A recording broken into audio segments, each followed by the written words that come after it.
যে বাংলাদেশ আওয়ামী লীগের টেকনাফ থেকে তেতুলিয়া ছড়িয়ে ছিটিয়ে থাকা সকল নেতা কর্মী যদি মনে প্রাণে নিষ্ঠার সাথে রাস্তায় অবস্থান করত, তাহলে এই আন্দোলনে আওয়ামী লীগের সরকারের পতন হতো না। মানে if it is too late, you cannot really actually rectify it, neither remedy the situation, and it was something of that sort. আপনি যখন স্থানীয় সরকার নির্বাচন সুনির্দিষ্ট রাজনৈতিক দলের মার্কা দিয়ে করার সিদ্ধান্ত নিলেন, সেই সময় আপনি সমস্ত দেশে একেবারে আপনার অজান্তে নিজের দলের ভিতরে একটা বিরাট বড় বিভেদ তৈরি করে ফেললেন। এবং এটা সত্য, আচ্ছা, যে অবশ্যই তৃণমূল পর্যায়ে, স্থানীয় সরকার পর্যায়ে আওয়ামী লীগের বহু যোগ্য নেতাকর্মী আছে যারা যুগ যুগ ধরে স্থানীয় সরকার নির্বাচনে অংশগ্রহণ করেন, নির্বাচিত হন অথবা সম্মানজনক প্রতিযোগিতায় থাকেন। সেখানে একজন মনে প্রাণে ভালোবাসা আওয়ামী লীগের নেতা একজন নৌকা পেলেন আরেকজন পেলেন না, বা একজন ধানের শীষ পেলেন আরেকজন পেলেন না, বা একজন লাঙ্গল পেলেন আরেকজন পেলেন না, এই যদি অবস্থা হয় তাহলে এটা অনেক গভীর একটা ক্ষতের সৃষ্টি করে। এবং এই যে ধরেন প্রায় 5,000 ইউনিয়ন পরিষদে নমিনেশন দেওয়ার যে প্রক্রিয়া, সেই প্রক্রিয়ায় বিভিন্ন রকম দুর্নীতির আলাপ আপনারা যারা গণবান্ধবের সাথে যুক্ত আছেন তারা কিন্তু বিভিন্ন সময় বলার চেষ্টা করেছেন, এখনো বলছেন। তাহলে আপনি বলুন, যেই লোকটা গ্রামে থেকে একটা ইউনিয়ন পর্যায়ে থেকে 20, 30, 40 লক্ষ টাকা দিয়ে নমিনেশন কেনার চেষ্টা করছে, আর সে যদি নমিনেশন না পায় তাকে কি আপনি ঘর থেকে বের করতে পারবেন? আপনি আমার কথা বুঝতে পারছেন? আমি বুঝে গেছি। ঠিক আছে, তার মানে আপনি তৃণমূল থেকেই শুরু করেছেন। এটা গুরুত্বপূর্ণ একটা পদ। একটা এলাকায় উপজেলা চেয়ারম্যানের দাঁড়ানোর মতো তো 6-7 থাকতে পারে, কারণ দলটা তো অনেক বৃহৎ, 70 বছরের বেশি পুরানো একটা দল। এই দল দেশকে স্বাধীন করেছে। আপনি একজনকে দিচ্ছেন আরেকজনকে দিচ্ছেন না, অথচ এটা ক্ষমতায় যাওয়ার বা সরকার গঠনের কোন নির্বাচন নয়, এটা স্থানীয় পর্যায়ে নির্বাচন। কোথায় ল্যাট্রিন হবে, কোথায় সুয়ারেজ হবে, কোথায় ড্রেন হবে, কোথায় নর্দমা হবে, কোথায় কালভার্ট হবে, ওই নির্বাচনের মধ্যে আপনি রাজনৈতিক মার্কা ঢুকাই দিলেন। এটা একটা ভুল মনে করছেন আপনি, যে মার্কাটা হলে মনে করবো যারা সবাই আছেন, আমি তো সম্মান নিয়ে কথা বলতেছি, তারা এখন মনে করে ভুল হয়েছে, আমি কেন একা মনে করবো? এগুলা কি দলীয় ফোরামে আপনারা তুলেছিলেন যখন এসব সিদ্ধান্ত হয়, যখন এসব আলোচনা হয়? আমি তো অনেক ছোট কর্মী, আমার তো আর ভাই দলীয় ফোরামে এরকম বলার কোনো সুযোগ নাই। যারা আসলে এই রাজনীতিকে ড্রাইভ করার চেষ্টা করতেছেন তাদেরকে বলতে হবে। আমি সুযোগ পেলে অবশ্যই বলবো, আপনি মনে করবেন না যে বলার ইচ্ছা আমার নাই, কিন্তু সুযোগ পাইলে বলবো এই ফোরামটা হইলে। এখন গত 15 বছরে বা আগামী দিনে এই ফোরাম হবে কিনা সেটা তো আমরা জানি না, কিন্তু এতটুকু আমি বুঝি, সত্য হোক, ভুল হোক, অন্যায় হোক, যাই হোক, বঙ্গবন্ধুর কোনো বিকল্প নাই। সেই কাজটা আমি করে গেছি, সেটার জন্য অনেকের আমি শত্রু হয়েছি, আবার অনেকের মিত্র হয়েছি, অনেকের দোয়া পেয়েছি,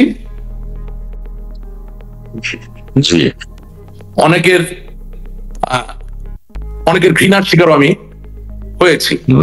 এবং এখনো দেখেন, আমি কিন্তু 5ই আগস্টের আগে, আপনি শুনতে পাচ্ছেন আমার কথা?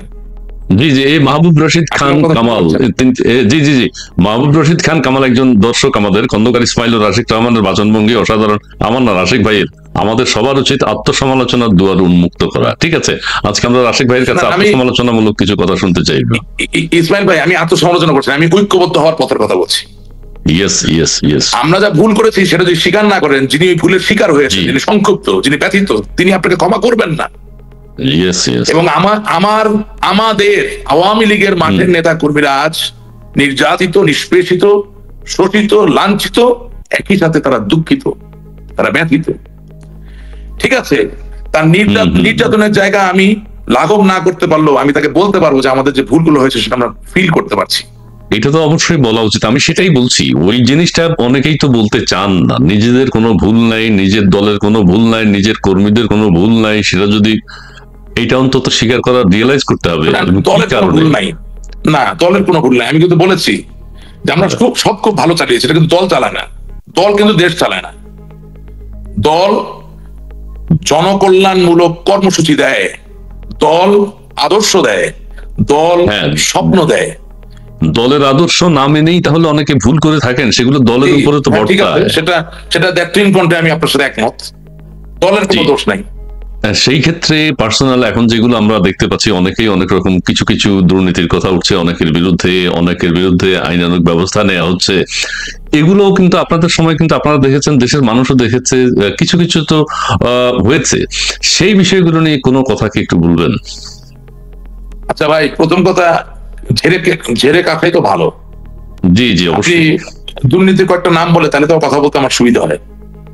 আচ্ছা, যেমন পত্র পত্রিকায় তো দেখতে পাচ্ছেন যে যাদের কি ব্যাংক লুট হয়েছে, যেমন শ্বেতপত্র প্রকাশ করা হয়েছে, সেখানে কয়েক 9টা দেশের নাকি বাজেট পরিমাণ অর্থ বিদেশে পাচার হয়েছে। শ্বেতপত্র, লিসেন ইসমাইল ভাই, শ্বেতপত্র ইজ নট দ্য ইস্যু।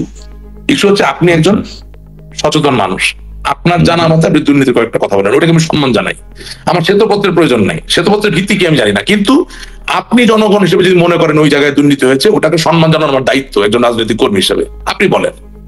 এই যে যেমন ইয়ের কথা বলা হচ্ছে, আমাদের রূপপুর পারমাণবিক বিদ্যুৎ কেন্দ্রের কথা বলা হচ্ছে, ওখানে 5,000 কোটি টাকা নাকি 5,000 কোটি ডলার, আমার ঠিক ফিগারটা মনে নেই, বলা হচ্ছে। তারপর পদ্মা সেতুর কেলেঙ্কারির কথা বলা হচ্ছে, সেখান থেকে টাকা পয়সা সরিয়েছেন। তবে যেই কারণেই হোক, আমাদের শ্বেতপত্র তো প্রকাশিত হয়েছে, সেটা অনেক গবেষণা করে তারা চিন্তা করেছেন, অনেক লুটপাট হয়েছে, সেটাও তো জনগণ মেনে নিয়েছে। আচ্ছা, প্রথম কথা হচ্ছে, একজন আওয়ামী লীগের কর্মী হিসাবে আপনার সামনে আমি বলতে চাই, আমি বিশ্বাস করি আওয়ামী লীগ এই দুর্নীতির সাথে যুক্ত নয়, তবে দুর্নীতি হয়েছে। আচ্ছা, সেটা কিভাবে? আওয়ামী লীগকে এই দুর্নীতির থেকে নিজেকে আলাদা করতে পারতে হবে। আচ্ছা, আমার মনে হয় আমরা মুখে টেপ লাগাইছি, বুঝছেন? আমরা এই যে আপনি যে কথাগুলো বলতেছেন, আমি সম্মানে বলতেছি, দুর্নীতির অভিযোগ তো আছে, তার মাঝে সত্যতাও আছে। জি, I cannot deny the fact. হ্যাঁ, আমি গাঁজাও খাই না, অথবা আমি একজন অর্বাচীন মানসিকভাবে অপ্রকৃতিস্থ ব্যক্তিও না, আমাকে সত্য মেনে নিতে হবে। আমি আপনাকে এটার সাথে একটু শেয়ার করি, আপনি আওয়ামী লীগের কথা বলছেন, আওয়ামী লীগ তো দুর্নীতি করে নাই, বা আওয়ামী লীগ কেন তাদেরকে সংশোধন করতে পারে নাই এজ এ দল হিসেবে? যারা, আপনি যদি একবারে সব আমাকে জিজ্ঞেস করেন, আমি সব উত্তর দিতে পারবো না। আচ্ছা জি, please please, you have to give me space, তাহলে আমি আমার মন খুলে কথা বলতে পারবো। কারণ আমাকেও দায়িত্ব নিয়ে কথা বলতে হয়। আমি হঠাৎ করে এমন একটা কথা বলতে পারি না যেটা পরবর্তীতে আমাকে একটু জিজ্ঞেস করলে আমি সঠিক উত্তর দিতে পারবো না। I have to take responsibility. হ্যাঁ, ওকে, আমরা ছোট মানুষ, but I have to take responsibility. That's how things আর।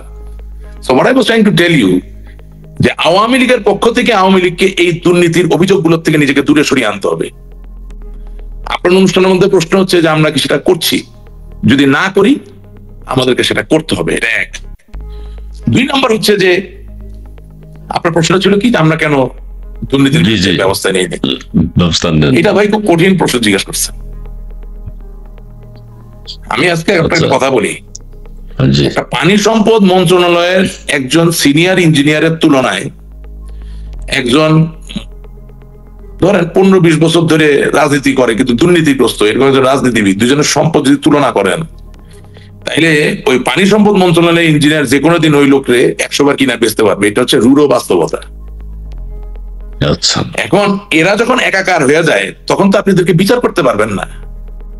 কারণ যে মাটি কাটবে, যে পানি সেচবে, যে সই করবে, আর যে সিদ্ধান্ত নিবে, সে যখন একাকার, আপনি বিচার করবেন কিভাবে? It's the reality. এবং আপনার সাথে আমার আজকে আসার কারণটা কি? কারণ হচ্ছে আপনি একটা উন্নত দেশে বসে অনুষ্ঠানটা করছেন, সেই দেশের যিনি সংসদ সদস্য, তার কি শক্তি আছে আপনাকে কোনো কলেজ বা বিশ্ববিদ্যালয়ের সভাপতি করার? নাই। ওখানে করাপশনের সুযোগ নাই। একজন সংসদ সদস্য বা একজন কংগ্রেসম্যান বা একজন সিনেটর, তিনি কি গম বা চাউল দিতে পারেন? তিনি গম চাল দিতে পারেন না, সুতরাং চুরি করারও কোনো সুযোগ নাই। ওনার একটাই কাজ, what is his work? He is a lawmaker, উনি আইন প্রণেতা।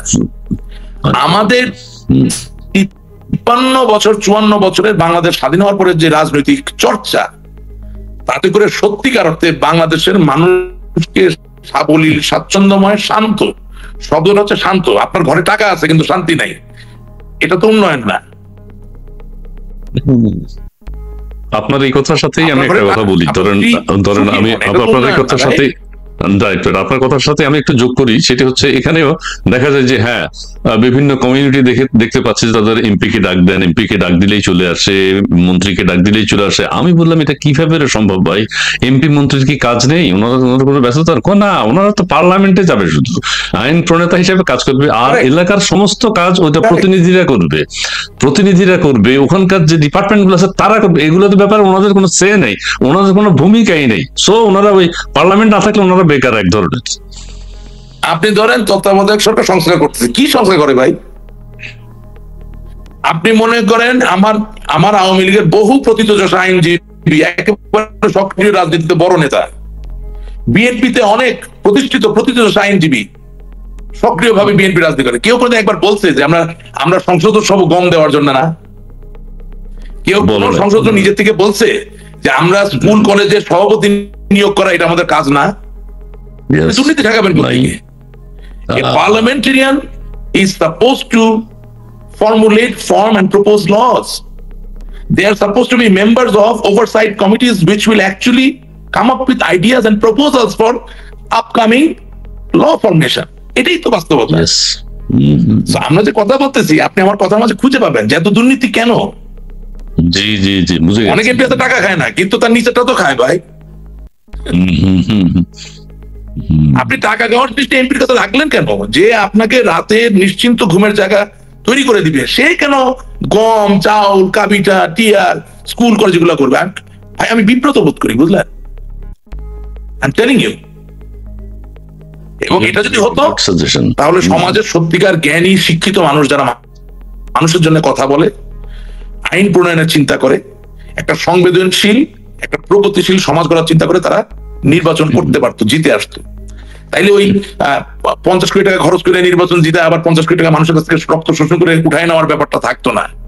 মানে আপনি 50 কোটি টাকা বিনিয়োগ করছেন, জেতার পরে আপনি 500 কোটি টাকা উঠাই নিলেন, এই ব্যাপারটা থাকতো না যদি আপনি নির্বাচনটাকে নির্মোহ করতে পারতেন। প্রবলেম হচ্ছে একজন এমপি হওয়ার জায়গায় একদম মোহের অনেক জিনিস রয়ে গেছে, এটা তো হওয়ার কথা না। একজন এমপি মানে ওই এলাকার সমস্ত কিছুর মালিক তিনি। This cannot be. Why? উনি মানুষের ম্যান্ডেট গ্রহণ করেছেন, উনি দেশ গড়ার চিন্তা করবেন, সংসদে কথা বলবেন, যেটা আপনি একটু আগে উদাহরণ দিলেন। তিনি বলবেন যে আমার এলাকায় অমুক অভাকামের উপরে অ্যাসিড নিক্ষেপ করা হয়েছিল, আমি চাই অ্যাসিড নিক্ষেপের যে শাস্তি, সাজা, সেটা পরিবর্তিত হয়ে আরো জোরালো একটা সাজায় রূপান্তরিত হোক। তিনি সংসদে যে বলবেন যে আমার এলাকার 15 জন লোক সড়ক দুর্ঘটনায় মারা গেছেন, আমি চাই যে মাননীয় সড়ক মন্ত্রী মহোদয় এবং সড়ক বিষয়ক যে সংসদীয় কমিটি আছে তার মাধ্যমে আরো কঠিনতর সড়ককে নিরাপদ করার জন্য আইন প্রস্তাব করা হোক, আমরা ভোট দিয়ে পাশ করতে চাই। তিনি তার এই বিশ্বাসের জায়গা প্রত্যেক সংসদ সদস্যের কাছে যে বোঝাবেন যে ভাই আপনি আপনার সমর্থন দেন, আমরা একটা সুন্দর দেশ করি। That should have been the thing.